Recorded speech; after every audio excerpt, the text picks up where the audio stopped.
Esto onoma tu patros, kai tu huiu, kai tu hagiu pneumatos. Amén. Eulogetos.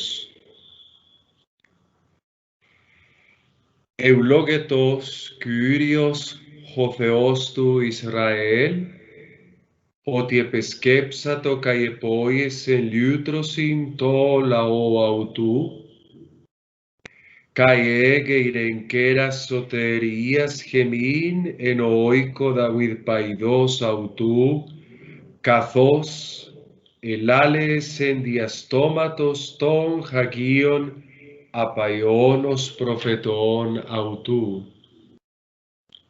Σωτερίαν εξ εχθρών χεμών, καί εκχειρός πάντων των μισούντων χεμάς, ποιέσαι έλεος μετά των πατέρων χεμών, καί μνεσθέναι διαθέκες χαγίας αυτού, όρκον χων όμωσεν προς Αβραάμ, τον πατέρα χεμών, του δούναι χεμήν, αφόβος εκχειρός εχθρών, ρουσθέντας λατρεύουν αυτό, εγχωσιώτε δικαιοσύνε, ενώπιον αυτού, πάσα εις τάις χεμέρα εις χεμών.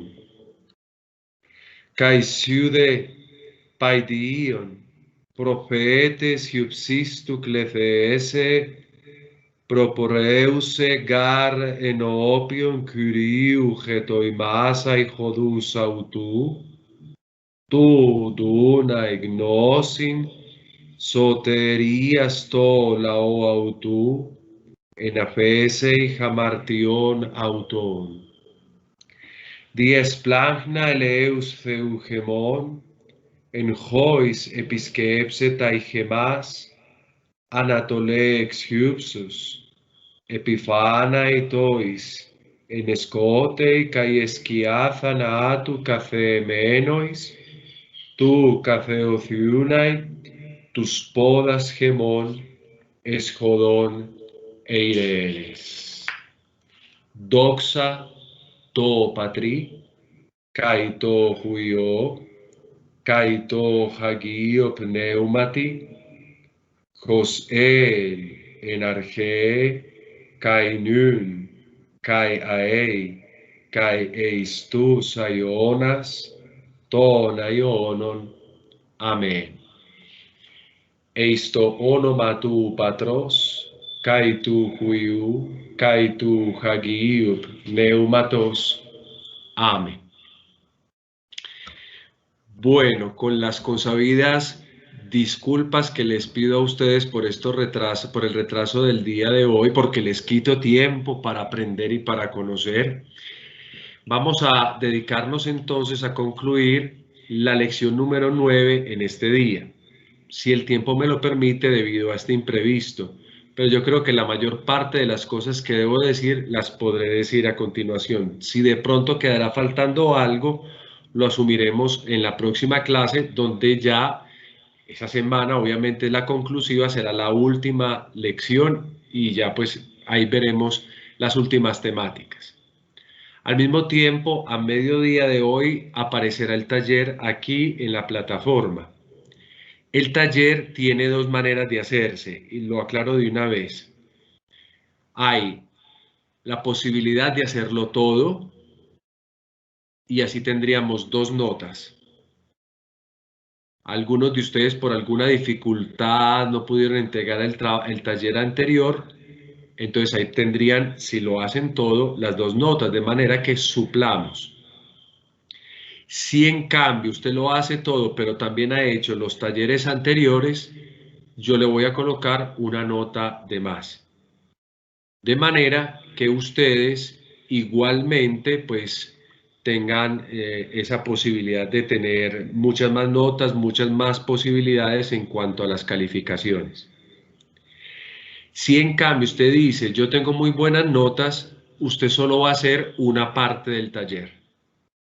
¿Cuál es esa parte del taller? Yo se la señalaré específicamente allí cuando coloque el taller en la plataforma, que es la última parte del taller. O sea que lo primero no lo haría si usted no lo quiere hacer, pero recuerde que en todo caso, si nada más me hace la última parte, es solo una nota.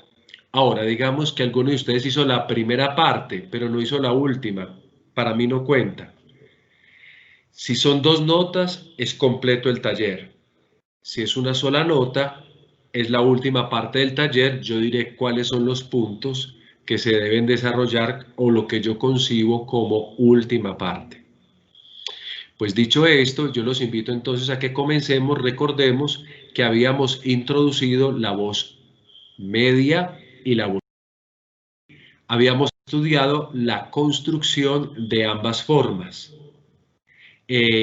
Recordemos que es una misma construcción, es decir, es una sola forma que tiene significado medio o significado pasivo y que dependerá de para que podamos decidir qué es, si media o pasiva. De otro lado, también tenemos que estábamos estudiando la sintaxis de la voz media, que la recuerdo simplemente, la pinto así porque ya ustedes la tienen ahí escrita. Recuerden que la voz media que no utilizamos en nuestra lengua española aparece con matices especiales en la lengua clásica como en la griega koiné. Esa voz media implica que quien ejecuta la acción se beneficia de ella, pero al mismo tiempo participa con sus propios medios para poder recibir los efectos de la acción. Habíamos dicho en esa misma ocasión que esta voz media no tenía generalmente, y subrayo el adverbio generalmente, no tenía generalmente un complemento directo. Dicho esto, que no tiene un complemento directo, pues entonces hay que entender otra cosa más, que si en algún caso lo pudiese tener, nosotros tendríamos que pensar que ese complemento directo, digámoslo así, es el medio para que toda la acción recaiga en el sujeto, porque en la voz media, la acción que realiza el sujeto tiene también como complemento al mismo sujeto, porque es en su propio beneficio. De ahí que nosotros dijésemos que la voz media tiene dos perspectivas, que la realiza un sujeto para su propia ventaja o desventaja, o para su propio perjuicio, y que en la acción hay una particular participación del sujeto. Dicho esto, pasamos en la clase anterior a la sintaxis de la diátesis pasiva, que no es una cosa que a nosotros nos deba asustar, porque recuerden, queridos muchachos, que nosotros también tenemos ese elemento en nuestra lengua. Yo voy a recordar un poco lo que dije la vez pasada, a grandes rasgos también, como para que nos logremos ubicar un poco. He colocado una serie de ejemplos también en la lengua española que pueden ayudarnos a nosotros a dar mejor las cosas. En pantalla debería aparecer ya la presentación epsilon prima, la sintaxis de la diátesis pasiva. Bueno, muchachos, recuerden que esta voz la usamos nosotros cuando el sujeto gramatical del verbo no cumple la acción. Es decir, nosotros tenemos un sujeto, pero ese sujeto no va a realizar la acción, sino que va a percibir todos los efectos de esa acción en él. De hecho, nosotros decíamos que en la voz pasiva realmente no habían, digamos así, no hay un complemento directo. Cuando yo digo, yo soy felicitado por mi profesor, ahí yo no encuentro ningún complemento directo. Pero en esto que ustedes ven en pantalla hay una cosa bien interesante. Dice, solo los verbos transitivos directos, es decir, los que utilizan un complemento directo, un objeto directo, pueden conjugarse después en voz pasiva. voy a volver a utilizar una frase, pero esta vez en voz activa. El profesor me felicita. Ese me, que podría parecerse a la voz media, no lo es. Es aquí una voz activa en nuestro español. El profesor felicita a mí. Es otra manera en que lo puedo decir. Entonces, la acción la cumple el profesor y la cumple sobre mí. Yo soy el objeto donde recae la acción de mi profesor. Está en voz, puedo de la siguiente. Entiendo los elementos. Primer elemento, complemento directo, que en este caso soy yo, y lo coloco como sujeto.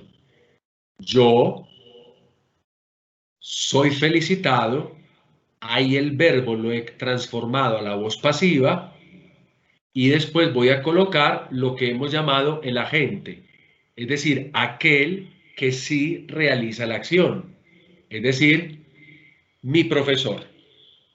Yo soy felicitado por mi profesor.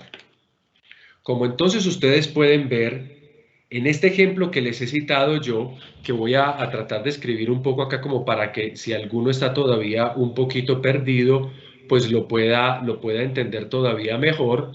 Yo el ejercicio que he hecho es colocar una frase activa y volverla pasiva. Voy a proponer otra proposición para que esto se entienda todavía mejor. Hagamos una frase activa.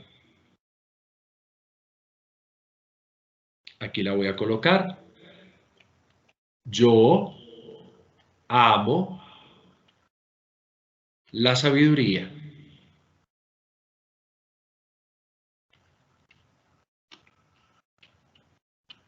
Como ustedes ven, tenemos un verbo en voz activa, el verbo amar, cuya acción está siendo ejecutada por mí, y el complemento directo de esa acción, es decir, ¿qué es lo que yo amo? Es la sabiduría. Pregunto, ¿cómo transformaría yo esto en voz pasiva? ¿Cómo sería? La sabiduría es amada. Muy bien. La sabiduría es amada por mí. Atención, porque entonces aquí tenemos una serie de elementos que nos ayudan a comprender esto que estamos diciendo. En la primera frase, yo es el sujeto y el complemento directo es la sabiduría. Solo este tipo de frases las podemos nosotros transformar en oraciones de voz pasiva. ¿Por qué? Porque están realizadas a través de un verbo que llamamos transitivo, como aparece aquí en pantalla. Es por eso que cuando yo transformo el verbo de voz activa a voz pasiva, me queda este resultado, es amada. Y entonces el complemento directo lo debo de convertir en el sujeto y el sujeto de la voz activa lo voy a convertir en lo que nosotros llamamos el agente, es decir, este caso, por mí. Entonces, cuando ya hemos introducido, esto lo habíamos dicho la vez pasada, cuando ya hemos introducido esta proposición, hay un nuevo elemento que nosotros tenemos que tener en cuenta a la hora de analizar una proposición desde el punto de vista sintáctico. En voz pasiva, no solo se debe decir sujeto, verbo, complementos activos no habrán porque el complemento de la frase activa se volvió el sujeto. Entonces lo que se viene a continuación es definir quién es el que realiza la acción. En otras palabras, en las proposiciones de construcción pasiva, el sujeto es pasivo. El sujeto percibe la acción. Allí en el sujeto se deposita la acción. Y en cambio, quien realiza la acción ya no es el sujeto, sino que lo llamaremos el agente, es decir, aquel que activamente realiza eso que se ha mencionado en la oración pasiva. Hemos dicho en la clase anterior también cómo se puede identificar el agente en griego y habíamos establecido dos cosas básicas. La primera cosa básica que habíamos establecido es que en griego el agente de la acción se puede encontrar en caso genitivo. Y basta. Tengo la frase, la expresión en caso genitivo y ahí ya tengo el agente. Pero también, y ocurre frecuentemente, ese agente puede estar introducido por la preposición hypo, que en este caso yo había propuesto ya como la introducción a las preposiciones, con lo cual terminaremos esta lección. Bueno, y ahora entonces hemos visto este ejemplo. Kai ebaptiste eistonior danen hypo Johan. Había dicho yo en la clase anterior que el sujeto es tácito, está en otro versículo. Esto es un texto del Evangelio de Marcos, capítulo 1, versículo 5. Había señalado yo el verbo acá, este es el verbo. Esta terminación que ustedes van a encontrar mucho es una terminación típica de la voz pasiva, que no hemos visto en las formas que hemos estudiado, porque esta es otra forma. De hecho, si ustedes pueden ver, aquí hay un aumento. Eso significa que es una forma histórica. Pues uno podría decir, o es un imperfecto pasivo, o es un auristo pasivo. Bueno, eso no lo voy a definir acá. Y que traduce esto que ustedes ven abajo, y fue bautizado. Estamos entonces ante una oración pasiva. Nos preguntamos quién es el sujeto. El sujeto debe de estar siempre, como ya lo hemos dicho, en caso nominativo. En este caso, el sujeto está precedentemente, no aquí en esta frase, y es Jesús.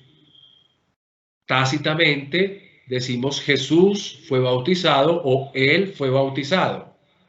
Luego tenemos una frase introducida por una preposición, la preposición eis, en el Jordán, y aquí tenemos el agente, que está tanto introducido por la preposición hypo como por el sustantivo declinado en caso genitivo.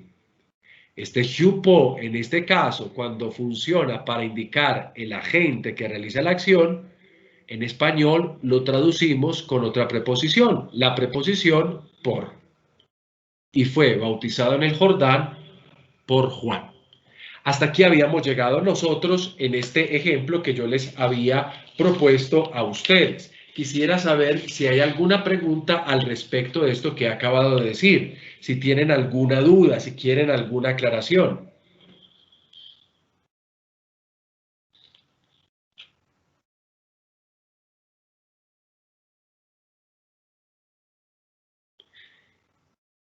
Bueno, en caso tal de que no haya que más decir, voy a decir otra cosita que puede ayudar también a todavía aclarar más las cosas en la lengua griega. No solo el caso genitivo y la preposición hypo sirven para construir ese elemento que nosotros llamamos agente en la lengua griega. En otras ocasiones, el agente viene presentado por una palabra en caso dativo. Pero cuando esa palabra, que es agente, está en caso dativo, no debe de estar introducida por ninguna preposición.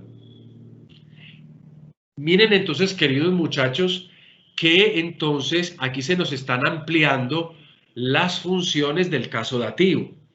Hasta el momento habíamos visto dos funciones del caso dativo. Cuando es un instrumento o de medio, o cuando decimos que es un complemento indirecto.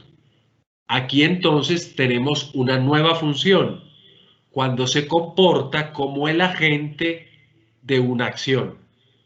Yo les he dicho que los casos tienen muchas funciones y hasta el momento hemos visto las básicas. Ahora, pues obviamente ya esto está terminando, pero ahora es necesario que nosotros veamos algunas más. En este caso, el dativo también puede ser el agente. Miren que el genitivo ya no solo sirve para decir complemento de especificación, sino agente. Entonces, cuando ustedes analicen una frase o una proposición, tienen que tener esto en mente. Si les aparece una palabra en genitivo, tienen que definir si es un complemento de especificación o es un agente. ¿Cómo hacerlo? Pues pensemos cuál es el verbo que está gobernando la proposición. Si el verbo está en voz pasiva, es posible que esa palabra en genitivo sea el agente. Digo que es posible porque hay que analizar la frase. No cualquier palabra en genitivo necesariamente tiene que ser el agente. Podría ser una palabra en específico y las otras palabras que aparecen en genitivo podrían, esas sí, ser complemento de especificación. Lo mismo vale ahora para el dativo. Ustedes cuando analizaban proposiciones se preguntaban, ¿este dativo es de medio o es un complemento indirecto?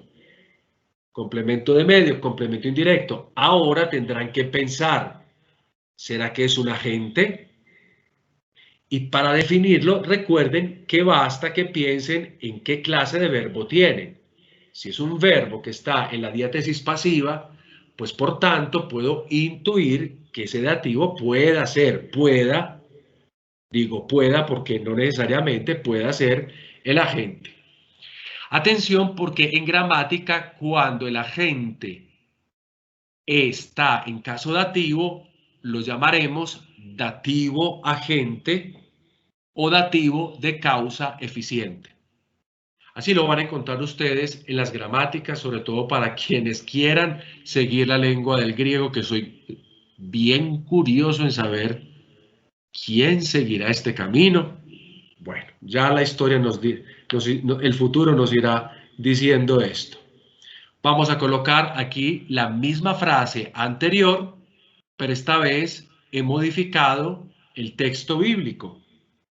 He cambiado la palabra por Juan y he colocado la palabra apostolo.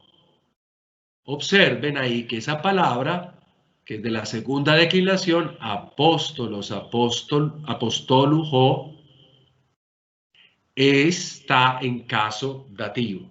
Lo sabemos pues por la terminación que ustedes pueden ver acá. Si yo traduzco, quedaría así. Y fue bautizado en el Jordán por un apóstol. Todo ese por un apóstol se encuentra en esta palabra declinada, que se convierte en el dativo agente, y así debe de ser clasificado en la gramática, en el análisis sintáctico, dativo agente o dativo de causa eficiente. ¿Hay alguna pregunta? ¿Se comprende esto o no se comprende? ¿Hay alguno que tenga dudas? Puede preguntar con toda tranquilidad.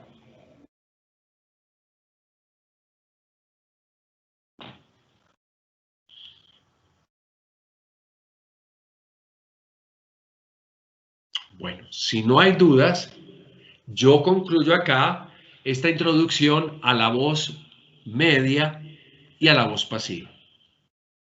Obviamente ustedes en el taller van a encontrar varios ejercicios en que tendrán que hacer los análisis sintácticos respectivos.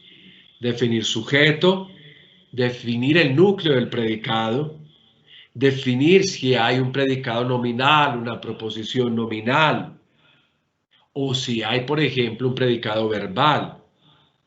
Definir si hay una voz pasiva o una voz media, si hay un complemento directo o indirecto, si hay un complemento de especificación, si hay uno de vocación, si hay un complemento de medio, si hay un dativo agente o de causa eficiente o simplemente un agente, y este es el introducido por la preposición HUPO o por la palabra en genitivo.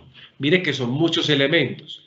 La pregunta es, ¿por qué nosotros tenemos que pensar todo eso? Cuando hablamos español pensamos en todas esas cosas. No. Pero la lengua griega que nosotros tenemos ya no la hablamos. Se ha vuelto lengua literaria. Y entonces, para analizar y poder traducir correctamente, es necesario saber cuál es la función de cada palabra al interno de un contexto, de un texto, de una frase, de una proposición. Eso ayuda a que la traducción sea correcta. Esas discusiones, por ejemplo, de saber si una palabra cumple una función u otra, hacen que las traducciones puedan variar. Por ejemplo, nosotros tenemos las Biblias. Por la elección que un exégeta hace de una función o de otra, nosotros tenemos 2 ediciones de Biblias en las que leemos el mismo hecho, pero la traducción varía. Porque este es uno de los elementos que hacen que esto varíe. Ahora les propongo este tema, stigma prima o digamma prima, las preposiciones. Hemos acabado de ver nosotros la preposición HUPO e incluso en una de las frases de ejemplo, y fue bautizado en el Jordán, apareció la preposición eis. Yo quisiera preguntarles a ustedes qué son las preposiciones, simplemente para que todos vayamos caminando por el mismo nivel de conocimientos. ¿Qué son las preposiciones?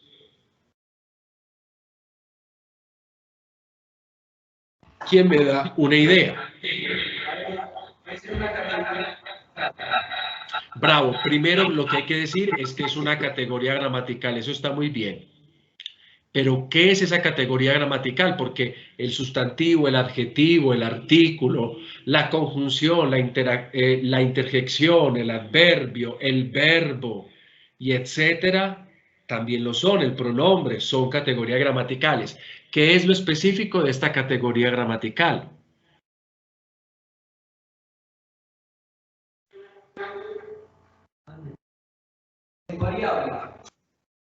¿Me puedes repetir, por favor, que no te entendí la última expresión, que son qué? Variables. Todo lo contrario, las preposiciones son invariables. Las categorías gramaticales variables en griego y también en español son el sustantivo, que se declina, el artículo que determina el sustantivo y se declina, el adjetivo que califica y se declina, el pronombre que sustituye y se declina, el verbo que se conjuga. Esas son las 5 categorías variables. Existen las otras 4 categorías gramaticales invariables, entre las cuales tenemos los adverbios, las conjunciones, que las hemos estado viendo ya, las interjecciones, hemos visto una, la del vocativo o, recuerden esa omega con espíritu perispómeno, y finalmente las conjunciones. A ver, ¿quién puede decirme, por ejemplo, preposiciones en español para saber si nos ubicamos todos? Padre, Dime. no podrían definirse como conectores lingüísticos. Sí, uno puede decir que las preposiciones son conectores lingüísticos, pero también lo son las conjunciones y también lo pueden llegar a ser los adverbios. ¿Cuál será entonces la diferencia? ¿Qué diferencia existe entre conectores, entre todos estos conectores? Yo creo que serían con, Muy bien. Muy bien, esas son conjunciones en la lengua española. Son muchas más, por supuesto. Vamos a entrar a definir para que aclaremos qué es eso. Realmente la función de conexión le pertenece a las conjunciones. Nosotros recuerde que estudiamos 5 funciones de las conjunciones. Hemos expuesto una, la conjunción coordinante copulativa. El final de esta clase es estudiar las conjunciones coordinantes, pero adversativas. Y recuerden que esas son las maneras de conectar proposiciones, palabras, frases simples, compuestas y complejas en nuestra lengua y en la lengua griega. Las preposiciones, aunque también sirven para hacer conexiones, son algo más, tienen una función precisa y lo vamos a decir a continuación. Miren, en griego, como ya ustedes han podido observar, pues con este ejercicio de comprender las declinaciones, las funciones lógicas de cada una de las palabras en las proposiciones se expresan a través de los casos. Si yo, por ejemplo, tengo una palabra en nominativo, sé que esa palabra tiene dos funciones lógicas. O es un sujeto o es un predicado nominal. Si yo tengo una palabra escrita en genitivo, yo puedo tener dos funciones lógicas. ¿Cuáles serían las funciones lógicas de una palabra declinada en caso genitivo? Complemento de especificación o complemento. Bravo. El complemento de especificación y hasta el momento en lo que llevamos la función de agente, es decir, el que realiza la acción en una proposición pasiva. Y pregunto, ¿y si yo tuviera una palabra en acusativo?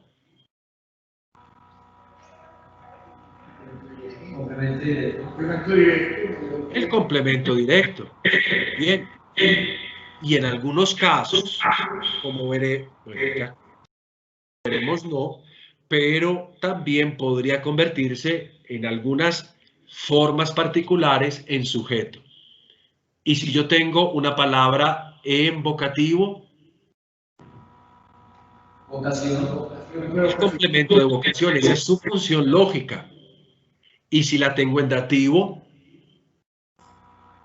Complemento indirecto, de medio y también agente. y también el agente eficiente o la causa eficiente, como lo hemos acabado de ver. Muy bien. Pero miren, estas relaciones que yo he acabado de indicar en esos casos y que ya las conocemos, no fueron suficientes en la lengua griega. No lograban comunicar todas las posibilidades de relaciones que existía en la lengua griega. No lograban describir exactamente muchas de las otras funciones. Y por eso se usaron las preposiciones. Ustedes se acuerdan, por ejemplo, en el latín del caso ablativo. Pero nosotros no tenemos en griego caso ablativo. Ese caso ablativo, por ejemplo, ¿cómo se construye en griego? Se construye a través del uso de preposiciones. Entonces, si yo estoy hablando de preposiciones, estoy hablando también de casos. Voy a explicar un poco más en la antigüedad qué eran eso de las preposiciones.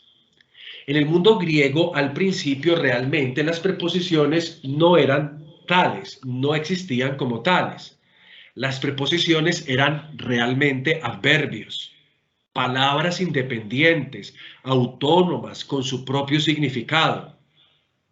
Pero con el tiempo se fueron convirtiendo en preposición. Observemos que la palabra preposición es una palabra latina. Tenemos nosotros el prefijo pre, que generalmente traduce antes, y la palabra posición, que viene del latín ponere, es decir, colocar. La preposición se volvió como la partícula que se coloca antes, aunque en el paso del tiempo también las podríamos encontrar después. Pero generalmente ese es su lugar, estar antes de otra palabra o de un grupo de palabras. Y se coloca ahí ¿para qué? Para indicar la clase de relación que esta palabra en particular, la que está precedida por la preposición, tenía en la proposición en relación con otras palabras. Me explico con un ejemplo en español. Si yo digo, yo estoy en casa, en es una preposición, en este caso de lugar. Me indica la función lógica de la palabra casa. Es decir, aquí yo estaría hablando del ablativo latino. Estoy hablando de una circunstancia de lugar. Eso me dice a mí la casa qué relación o qué función lógica tiene en relación con el sujeto y con el verbo. Y está, mire, la preposición en está antes de casa. ¿Cómo se supone que debe de estar lógicamente? En griego, además, hay que decir algo que no se logra notar en español. Si yo coloco una preposición, la preposición modifica el caso de la palabra. De manera que, en dependencia de la preposición, la palabra tiene un caso. Y las preposiciones pueden regir 3 de los 5 casos. Si yo tengo una preposición y le sigue una palabra, esa palabra puede estar o en acusativo, o en genitivo, o en dativo. Mucha atención a esto que estoy diciendo, porque cuando ustedes estén en un trabajo de texto, de revisar textos, de traducir textos, en un examen final cualquiera, hipotético, que podría llegar en cualquier momento, ustedes simplemente, cuando vean la preposición, van a saber que lo que sigue al lado tiene que estar en un caso particular, o acusativo, o genitivo, o dativo. Nunca nominativo, nunca vocativo. Atención con esto porque me parece que es una clave que ustedes y yo podemos manejar a la hora de estudiar esto que se llama las preposiciones. O sea, ellas pueden regir en griego solo los casos acusativo, genitivo y dativo. ¿Cuáles son, por ejemplo, las preposiciones en español? Aquí las tengo yo todas, según nos cuenta a nosotros la Real Academia de la Lengua. Tengo a, ante, bajo, cabe, con, contra, de, desde, durante, en, entre, hacia, hasta, mediante, para, por, según, sin, sobre, tras, versus y vía. 23 preposiciones que son muy difíciles de manejar porque una sola preposición puede tener diversos sentidos. Hasta hace un tiempo había problemas con esto. Por ejemplo, en esta expresión, ¿cómo se dice vaso de leche o vaso con leche? ¿Cómo se dice vaso de agua o vaso con agua? Casi todos decimos vaso con agua, un vaso que le introduzco el líquido, vaso con leche, un vaso al cual le echo el líquido. ¿Por qué pensábamos que vaso de leche era como decir que el vaso era construido de una materia que era la leche? Y decíamos, no es posible, entonces es mejor decir vaso con leche. Sin embargo, en español, tú puedes decir con tranquilidad vaso de leche. Miren que las preposiciones tienen sus propios usos y sus usos son en dependencia de la cultura donde se utilizan. Propongo otro ejemplo. Muchos de nosotros por mucho tiempo decíamos, y algunos todavía continúan diciendo, en base a. Yo hablo en base a mi conocimiento. Pero en la lengua española, ese grupo de preposiciones en base a, base obviamente no es una preposición, pero ya es una forma preposicional, no es correcta. Y se nos ha dicho que nosotros siempre tenemos que decir con base en mi conocimiento. ¿Por qué sí una cosa y por qué no la otra? Eso depende, obviamente, de la lengua, de sus propias reglas, de lo que la gobierna. En todo caso, estas 23 preposiciones españolas las vamos a encontrar también en griego.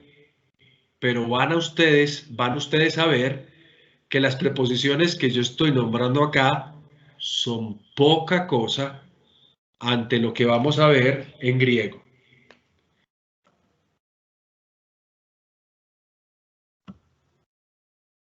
Atención con esto. La preposición, contrario a lo que ahorita decíamos, o lo que decía alguno de ustedes, era y es una categoría invariable. Es decir, es una categoría que no tiene ni declinación ni flexión como conjugación. Aquí está la verdadera definición, el núcleo de la definición de para qué utilizamos preposiciones. Se utiliza principalmente para definir las diversas modalidades con las cuales un objeto puede ser colocado en el espacio o en el tiempo. Yo creo que esto de verdad ayuda a definir tanto, aunque esto que estoy definiendo no está completo, como les demostraré después. Entonces, la principal característica de las categorías gramaticales llamada preposiciones es definir las diversas modalidades con las cuales un objeto puede estar colocado en el espacio o en el tiempo. Y entonces con lo que voy a introducir enseguidita, yo los voy a orientar, les voy a dar una clave para poder manejar todo el mundo de las preposiciones. Y espero que se pueda entender bien esta clave. Estas claves que voy a dar son generalidades. Puede que en algunos casos, pero en la mayoría de los casos sí. Primera clave.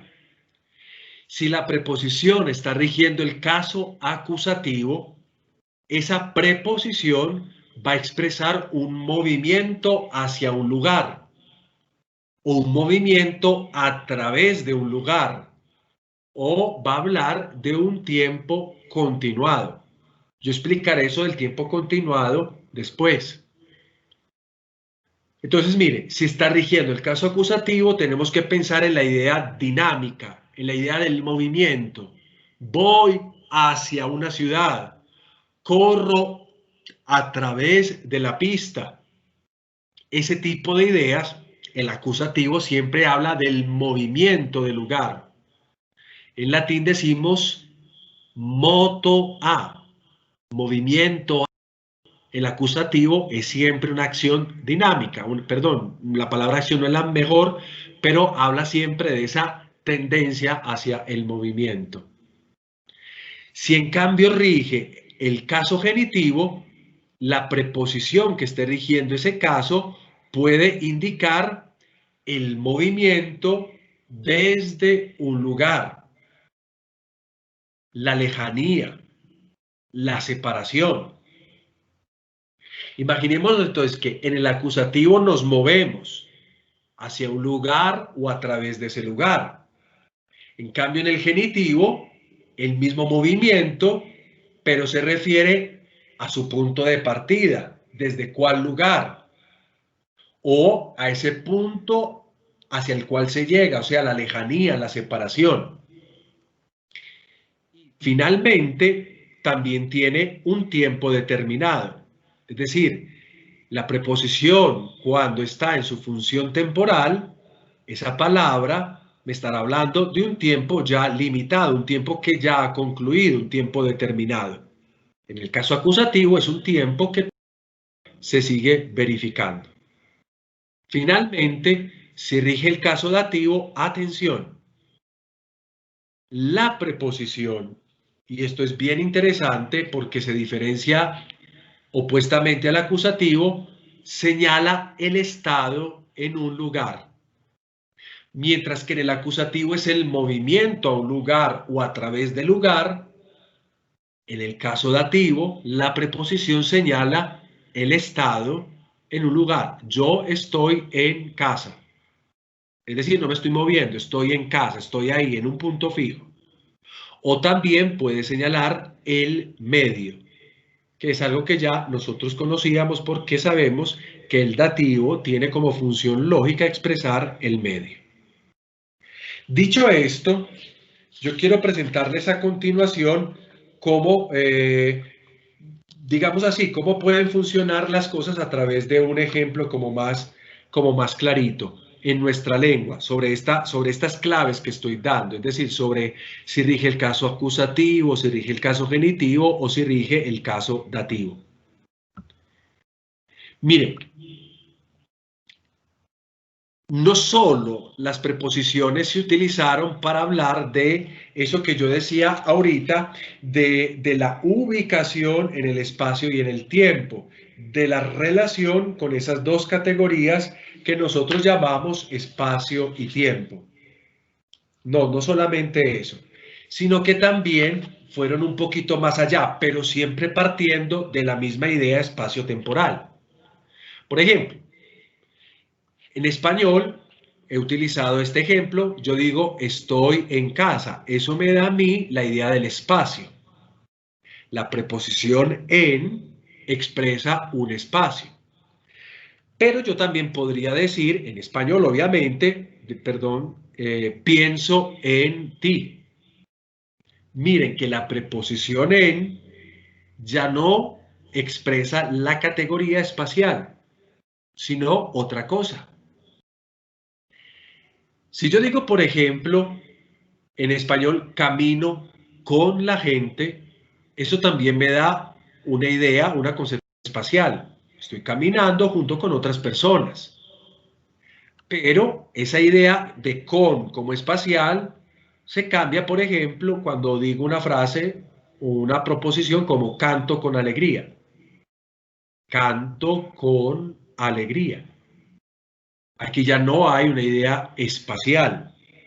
Y esto es interesante, porque entonces vemos que las preposiciones que comienzan siendo conceptos espaciotemporales, por sentido traslaticio, tienen otras connotaciones. Miren esta, por ejemplo, esta proposición. Duermo hasta el amanecer. Eso sucede aquí en el seminario. En sus casas ustedes podrían decir, duermo hasta el mediodía. Y alguno, duermo hasta por la tarde. Duermo hasta el amanecer. El concepto de la preposición hasta es temporal. Me está dando una duración. El ejercicio de mi sueño se cumple hasta que llega el momento del amanecer. Pero miren, si yo cambio un poquito el sentido, ¿cómo quedarían las cosas? Gasté hasta el último centavo. La preposición, en este caso, tiene un concepto diferente, porque hablaría más bien como de una cantidad. O sea que hasta puede significar o puede estar usada con la modalidad temporal, pero también tiene otra connotación, aquella de la cantidad.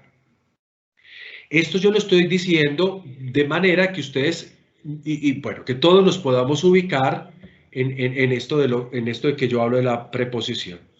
Ahora, es muy importante que entendamos que hay una diferencia entre la época clásica, o sea, el griego clásico, y el griego koiné, que es con el que nosotros leemos las Sagradas Escrituras, especialmente el Nuevo Testamento. Porque estas literaturas recogen varios siglos y las cosas cambian en los siglos. Nosotros tenemos dentro de las preposiciones la preposición española so o la preposición española vía. Y yo creo que muchos de ustedes no utilizan, o todos no utilizamos, sobre todo la primera. A no ser de que digamos so pena de muerte, o que leamos algo en un libro y encontremos la preposición usada ahí. Es una preposición que se está volviendo arcaica y cada vez en desuso. Eso significa lo mismo para la lengua griega. Hay preposiciones que cayeron en desuso y se convirtieron en nuevas cosas. El problema es el siguiente. ¿Por qué son tantas las preposiciones en griego? Pues porque nosotros tenemos textos clásicos del siglo VII, VI y en adelante antes de Cristo y obviamente posteriores al tiempo de Cristo. Las preposiciones cambiaron, algunas se modificaron, algunas se mantuvieron. Pero eso sí, la función de la preposición siempre fue aquella de regir funciones lógicas o funciones sintácticas. En el griego que utilizó la Biblia, las funciones lógicas de las preposiciones se ampliaron. Pero atención, que el mundo clásico utilizó muchísimas más preposiciones que las del griego koiné. Entonces, en este estudio nosotros lo que podemos ver son todas estas variables propias de las épocas en que la lengua se fue desarrollando. Y ahora, a continuación, les digo lo siguiente. Las gramáticas griegas, todas, agrupan las preposiciones en dos clasificaciones. Las preposiciones pueden ser propias o pueden ser impropias. Propias e impropias. Basta saber eso. Yo no les voy a pedir a ustedes que se aprendan las preposiciones de memoria. Para el examen, ustedes pueden sacar estos cuadros que van a ver a continuación, con todas las variables de significados, porque no es posible aprender esto en poco tiempo. Se necesita mucho tiempo e incluso mucho más que 2 o 3 años. Porque las funciones lógicas cambian los significados de una misma partícula de diferentes maneras. Vamos a introducirnos al estudio. Entonces, lo que ustedes tienen que hacer es ponerme cuidado en cómo funcionan estas partículas que les voy a presentar. Si no me ponen cuidado, incluso si tienen las tablas, pueden equivocarse fácilmente.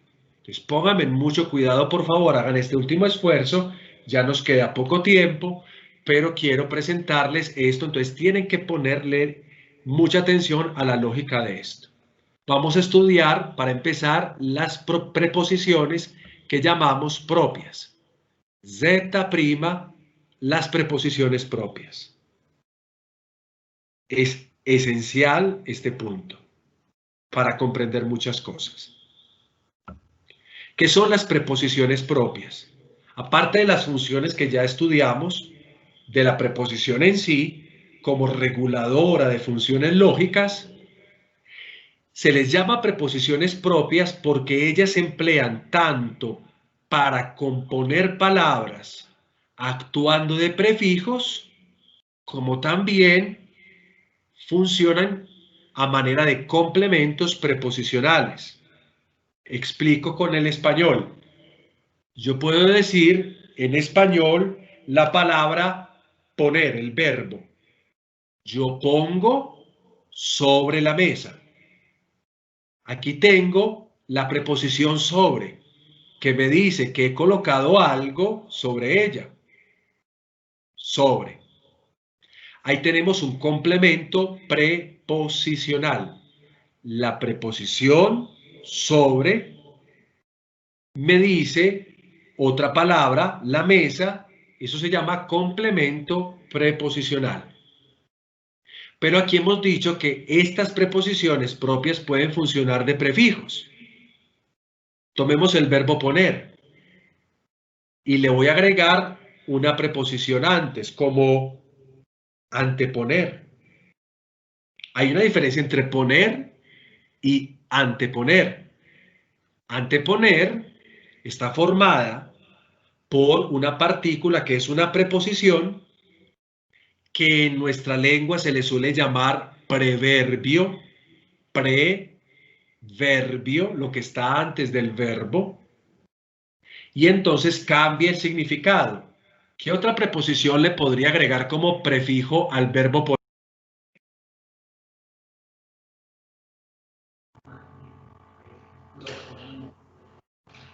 Suponer. Suponer. ¿Qué otra? ¿Qué otra palabra puedo colocar?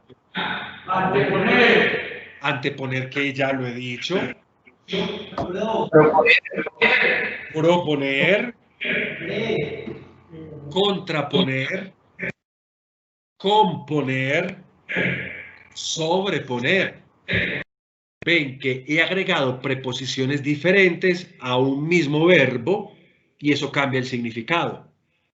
Entonces, las preposiciones que vamos a ver a continuación sirven tanto para convertirse en prefijos de palabras, de verbos generalmente, como para crear complementos preposicionales.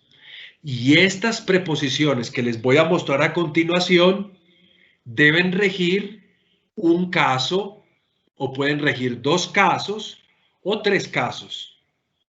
Algunas solo pueden regir un único caso, algunas otras 2 casos y otras 3 casos. Esos casos, recuerden que deben ser sustantivos que se declinan o en acusativo o en genitivo y o en dativo. O sea, vuelvo a repetir, pueden regir 1, pueden regir 2 de esos casos o pueden regir hasta 3 de los casos. Recordemos que estas preposiciones no introducen solo palabras que se declinan en los casos que acabado de mencionar, sino también pueden introducir verbos. La preposición también puede introducir un verbo que está en caso infinitivo, perdón, que está en modo infinitivo o que está en modo participio. Esto lo digo porque no lo vamos a encontrar frecuentemente. La preposición no solo introduce sustantivos, también puede introducir verbos en infinitivo o en participio. Bueno, y para no dar más largas, voy a presentar un grupo de preposiciones que nada más pueden regir un caso. Estas son las preposiciones más usuales. Aquí las tengo todas. Vamos a identificar todo lo que pasa en este cuadro. Por favor, mucha atención, que esto es lo interesante. O sea, si el día del examen me aparece una preposición, tengo que saber manejar este cuadro que tienen acá, al cual ya le pueden hacer una foto, un pantallazo, lo que quieran. La primera preposición que rige un solo caso, la están ustedes viendo aquí arriba, es la preposición eis, que yo he utilizado en uno de los ejemplos que vimos ahorita, eis. Observen que el cuadro me dice a mí 3 cosas. Antes de consonante, escribo eis. Antes de palabra que tiene espíritu suave al inicio, escribo eis. Antes de espíritu de palabra que tiene un espíritu áspero al inicio de la palabra, escribo eis. Ana, Ana, Ana. En. Syn, syn, syn. Ahí no hay ningún cambio, ahí no hay ningún problema. Pero en una serie de preposiciones sí los hay. Observen la siguiente preposición, anti. Antes de una palabra que comience por consonante, debo de escribir anti.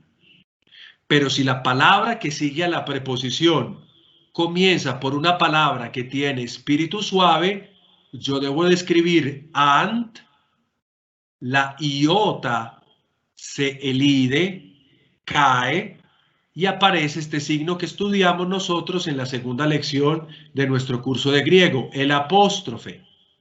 Aquí lo tenemos.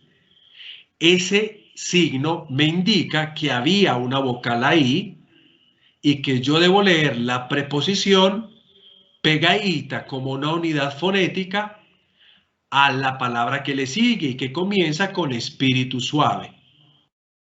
Mucha atención, porque si la palabra que le sigue no empieza con espíritu suave, sino que empieza con espíritu áspero, yo no puedo escribir ni anti ni ant.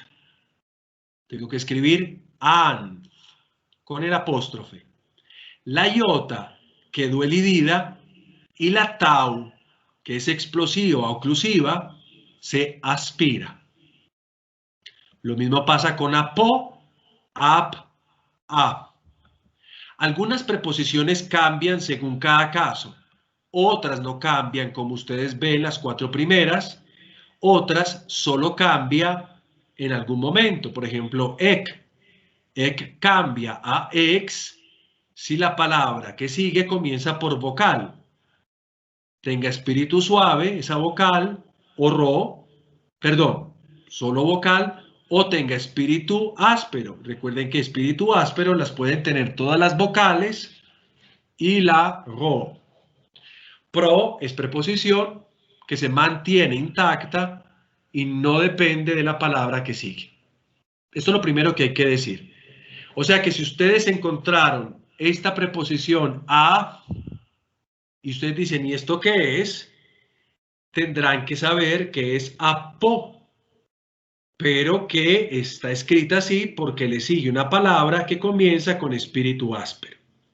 Por eso es importante, si no memorizar en el momento, al menos sí familiarizarse con esto y cómo funciona. Bien, dicho esto, si alguno tiene alguna pregunta la puede hacer, no hay ningún problema, mientras voy terminando acá. Atención, porque la preposición eis va a preceder palabra o palabras que se encuentren en caso acusativo. O sea, lo que yo coloque después de eis debe de estar en el caso acusativo. Y esto va a significar, entre los muchos significados, porque se puede traducir de muchas formas, a, hacia y en. También podría significar otras cosas, pero las diré después. Ustedes me dirán, ¿después cuándo? Después de que termine de exponer esto, pero ya no hoy, sino obviamente el día martes. Ana, solo rige el caso acusativo. No puede tener otro caso, no se le puede poner un genitivo, un dativo, no, solo acusativo.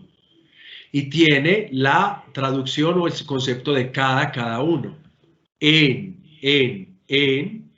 solo rige el caso dativo. La palabra que está precedida por la preposición en tiene que estar en dativo. Y eso puede significar en, como en español, o entre, o con. La palabra sin también rige el dativo y contrario a cómo suena, no significa sin, sino lo contrario, significa con o junto con. Anti, and, rige el caso genitivo y significa en vez de. Apo, ap y af, todas estas últimas cuatro están rigiendo el caso genitivo, significa de, desde. Tenemos un sinónimo de apo en la preposición ec o ex, que también significa de, desde, y tenemos pro, genitivo, que significa antes, delante de. Es muy interesante porque cuando yo digo, por ejemplo, la bendición, eisto onomatupatros, mire que yo estoy utilizando eis, le sigue un artículo, to, significa que el artículo está en caso acusativo, onoma también está en caso acusativo. Y es un movimiento. Miren, yo digo en el nombre del Padre porque eis, el caso acusativo, implica movimiento. Nosotros encontramos al mismo tiempo estas partículas formando palabras. ¿Qué es lo que significa el verbo apostello? Envío. Apostello es un verbo con un preverbio o con una preposición como prefijo. Tiene la preposición apo y se le une lo otro, stello, y así me queda envío. O sea que el verbo tiene en su connotación la idea de enviar desde un punto. Yo envío a alguien desde un punto o una proveniencia. Si por ejemplo yo digo ek balo, balo significa lanzar, pero si coloco ek balo, estoy hablando de eso, estoy tirando desde un punto fijo, lanzando desde un punto fijo. Estas son preposiciones que rigen un caso. Como no nos dan más tiempo, simplemente para que hagan el pantallazo, aquí les presento a ustedes las preposiciones que rigen dos casos. Cuando una preposición rige dos casos, esos dos casos solo pueden ser acusativo o genitivo. acusativo o genitivo. No entra el dativo acá. Y antes de que hagan el pantallazo a esto, entonces ya digo la siguiente. Cuando una preposición rige 3 casos, ahí sí puede regir el caso acusativo, el caso genitivo y el caso dativo. Ya han visto entonces que en las preposiciones que rigen un caso, las más usuales, o quizás todas estas son, tenemos nosotros ya un buen número de 8 preposiciones. En las que rigen 2 casos tenemos 6 preposiciones.